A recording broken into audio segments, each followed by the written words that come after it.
Hi, this is Simon Chan and welcome to my network marketing training. Members of my coaching mastermind groups can ask me questions on a weekly basis. And today's question comes from Hermione, an advanced diamond mastermind member from Melbourne. And she says, she actually has 3 questions. Number 1 is, Simon, how to ask for referrals from prospects? I want to expand the network by asking for referrals, but I feel awkward when asking for my downlines are hesitating to ask as well. Okay, when you ask for referrals, very simple, is you just ask, now, it's a way to ask. If you just say, would you know anyone that would be interested in this, right? Would you know anyone that would be, a lot of times they're going to say no, because you're offering, and I'm just giving you a quick tip here, you're offering the whole universe to them, right? And it's the funny thing is the human mind sometimes can't think if you offer the whole world. So what I mean by the whole world is, if you ask someone to make their contact list and write down 10 people, they probably can't write down, they may not even, 10 people maybe, but when we're asked to write 20 or 30 people, they probably can't, right? That's why we have the memory jogger, right? The memory jogger it basically asks you questions. For example, who's your best friend growing up? Who did you sit next to class today, right? What's the name of your postman? What is the name of the neighbor that lives to the left? What's the name of the neighbor that lives to the right? Who's the first person you dated? Who's the person that helped clean your car? Who's the person that helps babysit your son? Right? If you ask specific questions, all of a sudden people come up with names. But if you tell them, give me 20 names, they may not even come up with names. Here's a question. Here's something, just to teach you about specificness, right? So, if I ask you, I'll give you 10 seconds. I'm going to count the timer here. Hermione, can you name 5 things that are the color white? Okay, not including my jacket here, student, okay? In 10 seconds, think of 5 things that are white. Can you think of these 5 things? And the clock is ticking. And for those who are listening, think of 5 things that are white. Okay, time's up. Maybe you did, maybe you didn't. Okay? So most people have a little trouble. They need a little bit more time. 10 seconds is very difficult. Okay. Now, if I was going to tell you, open a refrigerator, just visualize, open a refrigerator. Can you name 5 things that are white inside a refrigerator?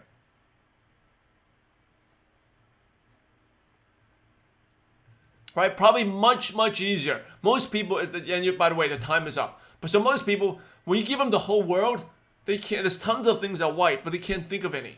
But when you narrow it down to something, right? 5 things are white inside a refrigerator. All of a sudden, people think refrigerator, they think milk, yogurt, tofu, cheese, eggs, right? They'll come up with something. Soy milk. They'll come up with 5 things. But when or the inside of a refrigerator, the lining, they'll come up with something. But when you tell them the whole world, it's very hard. So when you ask, do you know anyone who will be interested in the business? Anyone is too vague. Instead, ask them, like, if, for example, reset, like weight loss shakes, right? Instead of like, would you know any customers? Hey, do you know anyone that is looking to get in shape and willing to lose 5 pounds, 10 pounds, right? Or do you know anyone that recently gained weight? Or do you have a classmate that recently gained weight and needs to lose a few pounds? Or do you know anyone that's for example, looking to get married soon and needs to get on a diet so she looks better on her wedding dress? Right? Do you know anyone who's looking to get in shape? Right? Do you know anyone that's always sleepy and tired and needs a little bit more energy? Right? So then you can refer to supplements. Right? Do you know anyone that's very tired from studying, school, and also because you have to work another 2 or 3 jobs? Right? So they could use the opportunity, a part-time income. So you give them specific questions to ask to get them to start thinking. That alone would help with the referrals. So start thinking about that. Or do you know anyone that's like, for example, since we market supplements, do you know anyone that buys Centrum? Do you know a friend that actually seen them at home? They have other supplements brands. So when you ask them these questions, and also I do this when I do my presentations. When I ask these questions, in their minds, they start seeing the answers. They start seeing the people. And then the business becomes real. And they can do this business again, right? Do this business. Because when they give them the whole world, they may not see it. Who takes supplements? I don't know any friends that take supplements. Have you ever been to a friend's home and they actually go there, they use supplements? Or do you know any friend that very particular in the skincare products they use? Right? You start painting. Again, it goes back to painting pictures. Okay. All right. Number 2, I have some downlines who are very active. However, their progress is slow. They always make the same mistake again and again. I talk to them and want to help them identify the problem. They cannot understand my meaning. Is there any effective ways to teach them, identify the problem, and help them grow? To elaborate, you have downlines who are doing the business for a long time, but still cannot do inviting properly. Their prospects always been invited by others. And some of them don't know how to lead the downline. They being with the downlines too close, like close friends who just don't lead them. Seems like they cannot position themselves in the business. Thank you. Okay. So, second question is, they don't know. They don't even know they don't know, right? I would recommend you need to spend, these are downlines who actually they've been doing the business for a long time. So they're loyal, they're committed, they want to do it, right? But they want hungry. You spend time with them. Have them what, one of the things I used to do when we prospect on the phone, we do calling parties. Calling parties, it could be no more than 3 people, right? 3 people most, because there's too many, then it's hard. But I will call a prospect and they listen. I could put on speakerphone where I listen. And then they call a prospect, I listen. And then I give feedback immediately. And I make sure that it's recorded so they can. And then your downlines may not want to be recorded, but you have to tell them, if you don't record, how can you be better? Everyone who's been successful, they always recorded presentations, especially at the beginning, right? I still record my speeches, my training, so I can go home and watch them and see how I can be better. So we do a calling party. So it's just say, Hermione, it's me. I do a call. Afterwards, it doesn't matter if I talk to someone, I can't get hold of someone, I hang up, then I go to you. You make a call, we all listen in. Afterwards, I give you feedback. Now, I lead first because I'm the leader, right? If I tell you, Herman, just go and make a call, you may be shy about it. But I make the call first, and I'm the leader. I lead by example. And then afterwards, you make the call. I give feedback. After you're done, the next person goes, right? Maybe John goes. And then we give feedback. Then I go again. And then, so we go in circles until we make, you can do for 1 hour, 2 hours, 3 hours, right? And we give feedback. So this way, the thing is, when you tell someone, you share with someone, this is what you could have done better. It was so long ago, they don't remember. They don't even remember what they ate for breakfast. And tomorrow, they're going to forget the lesson. Or they're not going to remember what happened yesterday, right? Or they say, you just pick up. They don't because prospecting, inviting, is about the details, small little details, how you invite, your tonality, your voice, how confident you are. And it goes back to why the recording is important. So I would go do these calling parties. I have them watch you, and it can't be too many people because if I prospect and then you call, and then you have to wait for 4 other people, and 4 other people, if they're long phone calls, could take like 40 minutes. By the time you go again, you're like rusty, you're cold again, right? So you need to be warm. So I make a call, you make a call, me, and it's back to you again, right? Now you can do this prospecting also, not just on the phone, but when you go out there, you go out to meet a friend, bring your friend along and have them watch you prospect. The way you train is the easiest way to think is see me do with me, do alone.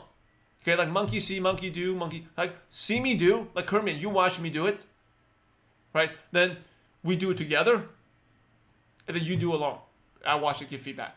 So see me do together, do alone, right? So right now, see me do, you watch me prospect. Then we do together, like you do the call by sit back and watch. Later on, you can do it yourself. But right now, it seems like your downlines go out there doing it by themselves. So yeah, of course they're making the mistakes, but the feedback mechanism is too long. It's taking too long to give them the feedback, so they can't make the corrections. Right? Like all good coaches, whether in sports, they give the feedback right away, right? While it's fresh. So otherwise, but the next day they forget. Okay, so and even when you go, if you're in a shopping mall, you greet people, you talk to people, like hey, talk to strangers, talk to people in the food court, build relationships with people, and just be smiling. Telling someone, like just for me to tell you, you may not know how to do it, but if you watch me to do it, very easy, right? Now, this goes back to sponsoring. So and how to lead their downline too, right? They don't know how to lead the downline. They need to see you do it. And maybe you should watch them do it as well. So if you're leading downline, teaching someone, okay, see me do together. do you alone, I want, and then you go off and I give feedback, right? So see me do together, do alone, I watch, and then you go off and do it yourself. It's basically 4 steps, right? So whatever you do, have them watch you first, and then they gotta do it, but you have to give feedback. So the feedback could be immediately, you tell them, or like a recording is great, because sometimes people don't believe like they actually did something, but you have the recording as proof. Hey, this is actually what you said. This is how you look like. This is what you said, and then they can make the changes quick. Now the third thing is sponsoring, right? Leading sponsoring. I mean, you're spending too much time talking to your team, and you have to give them training. The best way to train is have them become involved in part of the business. Okay. Now, I'm talking about like, it seems like you have older distributors there. Distributors have been there for a while, right? So when you do with training, it can't just be you. Empower. Law of empowerment is leadership. It's like, so if we're doing training, it's not just me always training. If I'm working with you, Hermione, next time maybe you do 10%. You do part of it. So it's not just me speaking, right? And then the next time could be you do 20%. And then maybe John does 10%. You do 20%. So I'm teaching them, right? And the key to the business really is for residual income is teaching to teach. Like I teach you, Hermione, right? You sponsor John, right? I teach you to sponsor. So you sponsor John. I can't be teaching John. If I teaching John, then you never learn, right? I need to teach Hermione how to teach John.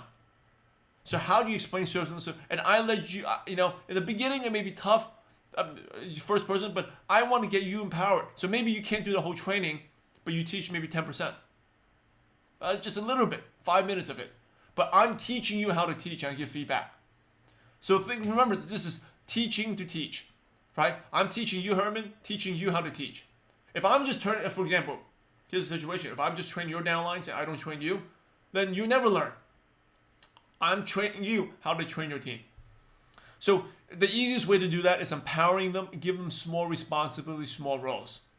Right? Now, some of them are just not going to be leaders. They're not going to do anything. And once you find a good supporter, leader, then you of course, you go and step in and work with them, right?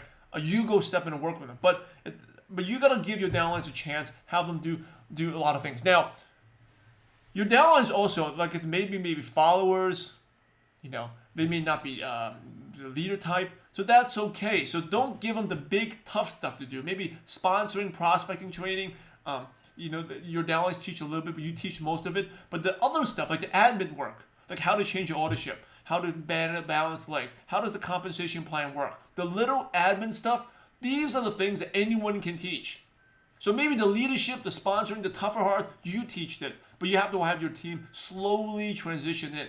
But the other stuff, like how to change your ordership, how to get your website set up, your Usana email set up, those admin stuff, right? You either record a video, show it, or teach your downline how to teach that. Show your downline that once and have them teach that. Okay, so that will give you a lot more time so you can go and sponsor. And I would also keep again, time management. Create a limit of how much time you spend. And set appointments. You got to create a culture. We start on time, we end on time. Right, and that alone, and I know you looked at my time management course before, that alone would definitely help you out, okay? So let me know if you have any questions.